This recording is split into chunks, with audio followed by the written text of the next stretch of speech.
Very good very good. நீ order பண்ண சாப்பாடு தயவு செஞ்சு இதை வாங்கிங்க. எப்பா என்ன ஆறிக்கு போய் கிடக்குது? காலை 8 மணி 12 மணிக்கு வர சப்புன்னு அப்பி போட போற. போ ஆர்டர் வேண்டாம் ஒன்றும் வேண்டாம், போ எடுத்துட்டு போ. நான் லேட் பண்ண மாதிரி சொல்றீங்க. நீங்க தாங்க மளிகை கடைக்கு போ, ஐனிங் கடைக்கு போ, அந்த கடைக்கு போ, இந்த கடைக்கு போகணும். நான் காலையில் 8 மணிக்கு ஆர்டர் பண்ண 5 நிமிஷத்தில் கொண்டாந்து கொடுத்துருப்பேன். நீங்க தாங்க லேட் பண்ணீங்க. நான் என்னங்க வந்தேன்? நீங்க டெலிவரி வாங்குங்க. நீங்க வேண்டாம் தம்பி, எட்டு போ தம்பி.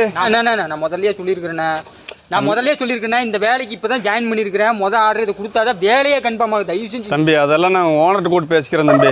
ஓனர்கிட்ட பேசிக்கிறேன் தம்பி. போ தம்பி, எட்டு போ தம்பி. யோ ஒரு நிமிஷம் என்ன ஓனர்கிட்ட பேசுற நீங்க? ஏய் என்ன ஆறி போய் கிடக்குது? என்ன chicken biryani mutton biryani order பண்ண நீங்க ஆறி போய் கிடக்குதுங்கிற? ஆர்டர் பண்ணது தயிர் சாப்பாடு, இதுல என்ன பெரிய ஆறி போய் கிடக்குதுங்கிற? டேய் வா, நீ ஆர்டர் கேன்சல் பண்ணதும் கூட பரவாயில்லடா, எனக்கு வேலை போனால் கூட போயிட்டு போகுது. எல்லாரும் சிக்கன் பிரியாணி மட்டன் பிரியாணி இந்த மாதிரிலாம் சாப்பிட்டு போட்டு ஜீரணமாக இருக்காக தயிர் சாப்பாடு சாப்பிடுவாங்க. ஆனால் தயிர் சாப்பாடு ஜீரணமாக இருக்காக இந்த வெத்தலை வாக்க வாங்கிட்டு வர சொன்ன பாடுறா, நினைக்க முடியாது.